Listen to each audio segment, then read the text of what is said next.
Hola, mi nombre es Luis Armando Martínez Chávez de la Facultad de Ciencias Químicas de la Universidad Autónoma de Chihuahua y les presento mi proyecto de cálculo vectorial.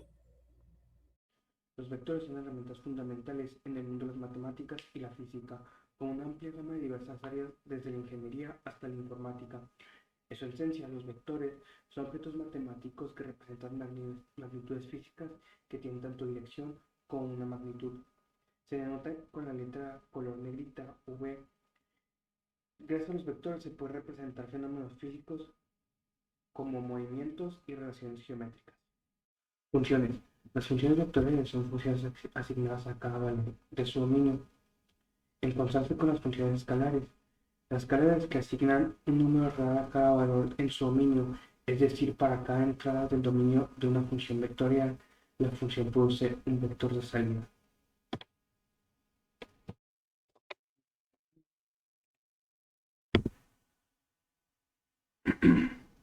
Tres, dos, 1.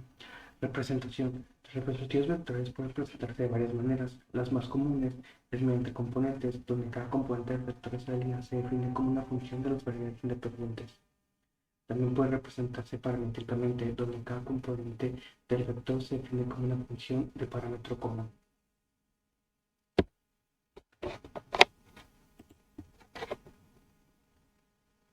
Tipos de funciones vectoriales. Existen tres tipos de funciones vectoriales que son las explícitas, que cada componente del vector de salida está definido explícitamente con una función de las variables independientes. Implícitas, los componentes del vector de salida se definen implícitamente mediante ecuaciones que relacionan las variables independientes y los componentes del vector, y paramétricas, que cada componente del vector de salida se define como una función de uno o más parámetros. Aplicaciones. Los vectores tienen diferentes aplicaciones, como en la física, que se utiliza para escribir campos de fuerza, trayectorias de partículas y campos de velocidad, campos eléctricos y campos magnéticos. En ingeniería son útiles para modelar movimientos de campos rígidos y flujos de fluidos.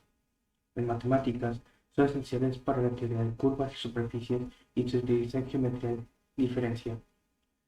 Para generar gráficos en computadora se emplean para geometría tridimensional, animación, efectos visuales en videojuegos, películas y aplicaciones interactivas. En la ciencia de la computación se utilizan algoritmos de proceso de imágenes vistas por computadora. En conclusión, los vectores son herramientas matemáticas versátiles y pruebas que desempeñan un papel crucial en la descripción y análisis y resolución de problemas en una amplia variedad de disciplinas. Su comprensión y aplicación son fundamentales para abordar problemas complejos en el mundo real. Evaluación. Bueno, lo primero que tenemos que entender es cómo se evalúa una función vectorial en un valor dado de t. Bueno, esto se define como una función que asigna a cada valor de un parámetro un vector en el espacio. ¿Qué quiere decir esto? Que simplemente sustituimos ese valor en las funciones escalares que definen cada componente del vector. Como vamos a apreciar en este ejemplo, lo único que sustituye es sustituir la x por cualquier número. Mientras esté dentro del dominio de la función, lo podemos poner cualquier número que queramos. ¿Ok?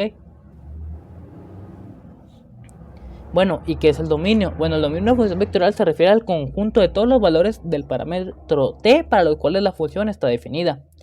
Estos parámetros tienen ciertas restricciones.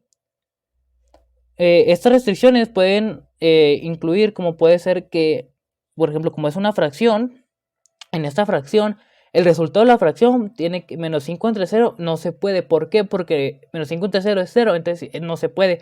El resultado de esta tiene que ser mayor a 0. Eso es muy importante para definir el del dominio de una función. Bueno, ciertas restricciones puede ser que, por ejemplo, si una de las funciones escalares de la definición de t de la función vectorial tiene un dominio restringido, entonces el dominio de la función vectorial también estará restringido en consecuencia. Otra restricción puede ser por operaciones matemáticas, como el ejemplo que acabo de mostrar, que tiene una división. Otra puede ser restricciones geométricas, que dependiendo del contexto puede haber restricciones geométricas adicionales que limitan el dominio de la función vectorial. Por ejemplo, si la función vectorial describe una trayectoria en el espacio, podría haber restricciones geométricas que limitan los valores de t, por lo cual es la trayectoria existente. ¿Ok?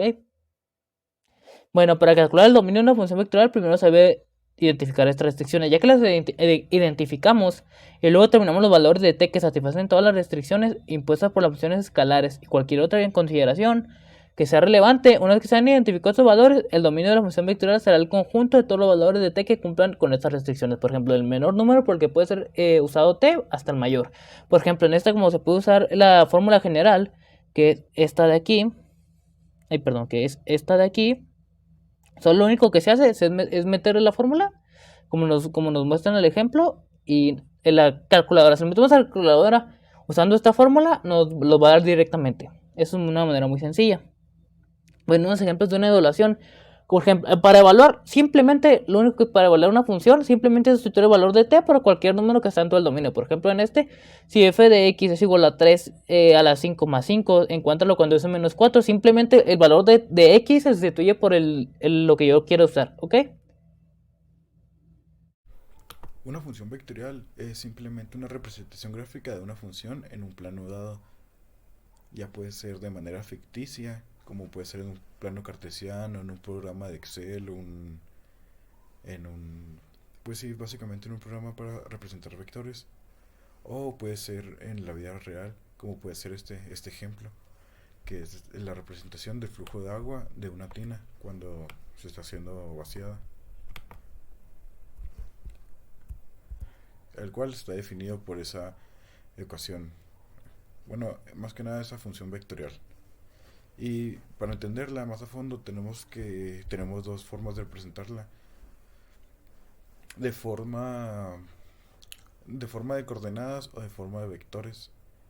Cuando es de forma de vectores se le añade tiene esa similitud, se escribe entre paréntesis y una coma.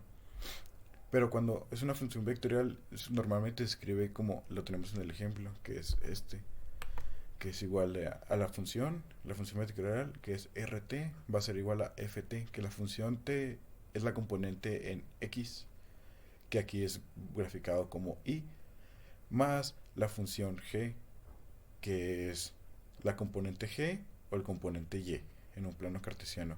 También puede escribirse de forma tridimensional o en 3 dimensiones o en 2 dimensiones, donde t puede adquirir cualquier valor real. Por ejemplo, tenemos la función esta. Vamos a evaluar la siguiente función, que es 4 coseno de t y más 3 seno de t j. Los vamos a evaluar en 0, en pi medios y en 2 pi tercios. Despejando quedaría de esta forma: evaluado a 0, evaluado a pi medios y evaluada a 2pi sobre 3. Y para cuando tenemos que graficar una función vectorial, no es simplemente graficarla, evaluarla en 3 datos, hay que tomar rangos. Pueden ser todos los números reales. En este caso vamos a abarcar todos los números que van desde 0 hasta 2pi. Para para hacerlo a mano es muy difícil, así que tenemos que tomar ciertos puntos. Por ejemplo, en esta situación, en este cuadro, vamos a tomar estos 4 puntos, estos 8 puntos de referencia, donde empezamos desde 0 y da 2pi. Vamos de 0, pi, pi cuartos, 5 pi cuartos, pi, así. Esto lo que nos quiere decir es que en un círculo se verá representado como que está dando la vuelta. Pero estos son simplemente puntitos en el espacio o en el plano cartesiano. Si se fijan de esta forma, por ejemplo aquí empezamos en el lado positivo y le vamos dando la vuelta hasta donde está el otro lado. Vamos de aquí para acá. Pero simplemente es esto, vamos a tomarlo puntito por puntito. Esto es una coordenada. Por ejemplo, esta es la coordenada en x y esta en coordenada en y. Esta es a, b. A, B, ¿sí? Y para la tabulación podemos usar cualquier cosa que acepte la fórmula. Aquí tenemos la representación aquí estaría, arriba está más 0, arriba está 0 y luego aquí es 3. Aquí es pi, como en la tabla que vimos ahorita, nada más que se escribe diferente, escriben los valores. Es una manera de pasarlo de radianes a decimales, más que nada. Y donde x es la t, que le dijimos que va desde pi de 0 hasta 2pi. Lo fx es la función, en este caso la función es 4 seno y la otra función es 3 seno, donde fx igual gx. Y aquí nos van a dar los valores, o también lo podemos hacer en una hoja de cálculo, como puede ser Excel, donde nos va a arrojar estos datos. Finalmente, si nos metemos un programa de evaluación o de graficación, vamos a tener un círculo como estos. Esto va a ser nuestra función vectorial representada graficada. También podemos usar otra aplicación, que en esta cosa usé Desmos.com Calculator, nos da lo mismo, un círculo, o en su defecto Wolfram Cloud, que sería esta la función, el cuadro. Y finalmente, pues la conclusión sería: las curvas paramétricas son una representación de una curva en la que cada coordenada de la curva es una función del parámetro. En el caso de una función vectorial, las curvas paramétricas son simplemente las funciones escalares que componen una función vectorial. La relación entre las curvas paramétricas y las funciones vectoriales es muy estrecha. Una función vectorial es simplemente una forma de representar una curva paramétrica en un espacio de mayor dimensión. Cada componente de la función vectorial es una curva paramétrica. En cuanto a las propiedades geométricas que se pueden observar, va a ser tener una dirección. La dirección es la curva. La dirección en la que la curva se está moviendo está dada por la dirección del vector. La velocidad a la que está dando la curva está dada por la magnitud del vector. La curvatura de la curva en cualquier punto dado puede ser determinada por la función.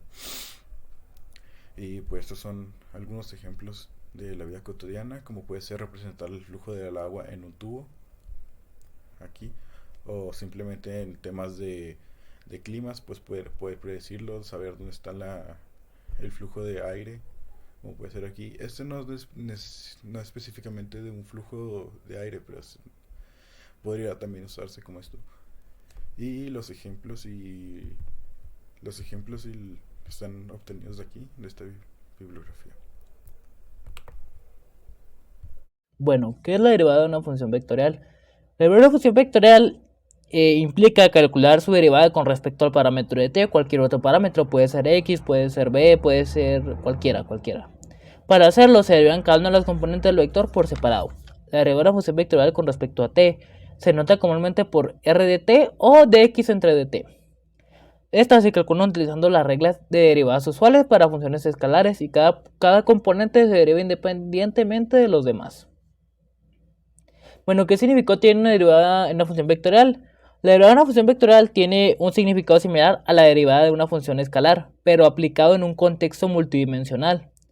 Proporcional informado sobre cada uno cómo cambia el vector función con respecto al parámetro t, cualquier parámetro en el que esté involucrado en cada punto de su dominio. ¿Qué quiere decir esto?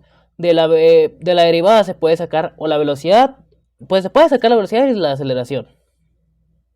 Bueno, ¿qué es la velocidad y qué es la aceleración? La velocidad es un vector que indica cómo cambia la posición de un objeto a lo largo del tiempo. Para una función vectorial que describe una trayectoria en el espacio, la velocidad en un punto dado es la derivada de la función vectorial respecto al tiempo matemáticamente. La velocidad se denota como v de t o r' de t. Se calcula derivando cada componente del vector con función respecto al tiempo. La magnitud de este vector velocidad representa rapidez a la que el objeto se está moviendo, mientras que su dirección indica la dirección de movilidad con ese punto específico de la trayectoria. La aceleración es un vector que indica cómo cambia la velocidad de un objeto a lo largo del tiempo, para una función vectorial que describe una trayectoria en el espacio. La aceleración en un punto dado es la derivada de la velocidad respecto al tiempo. Matemáticamente la aceleración se nota como t y se calcula derivando cada componente del vector velocidad respecto al tiempo. Al igual que con la velocidad, la magnitud de este vector aceleración representa la rapidez a la que cambia la velocidad, mientras que su dirección indica la dirección de cambio de velocidad en ese punto específico de la trayectoria. Bueno, resumidamente, ¿qué son la velocidad y la aceleración de una función vectorial? En resumen, la velocidad y la aceleración de una función vectorial proporcionan información sobre el movimiento descrito para esta función en el espacio. La velocidad indica cómo cambia la posición en el tiempo, mientras que la aceleración indica cómo cambia la velocidad en el tiempo. La velocidad es la primera derivada de cualquier función vectorial y la aceleración es la segunda derivada. Como podemos ver en este ejemplo, está su función vectorial y la primera derivada es su velocidad y la segunda su aceleración. Eso es la velocidad y la aceleración, la primera y la segunda derivada. Bueno, un ejemplo de una derivada de una función vectorial. Bueno, lo primero que hacemos, tenemos una función que es f de t es igual a 2 séptimos 35ti, 4t a la 2 más 5t menos 2j más 6t a la 2 menos t a la 2. Lo primero que se hace, se identifica si tiene t. Por ejemplo, 2 séptimos no tiene t, entonces se toma como 0. Y matemáticamente el 0 no se pone. Entonces solo se pasa, ese no se pone. Tenemos menos 5t.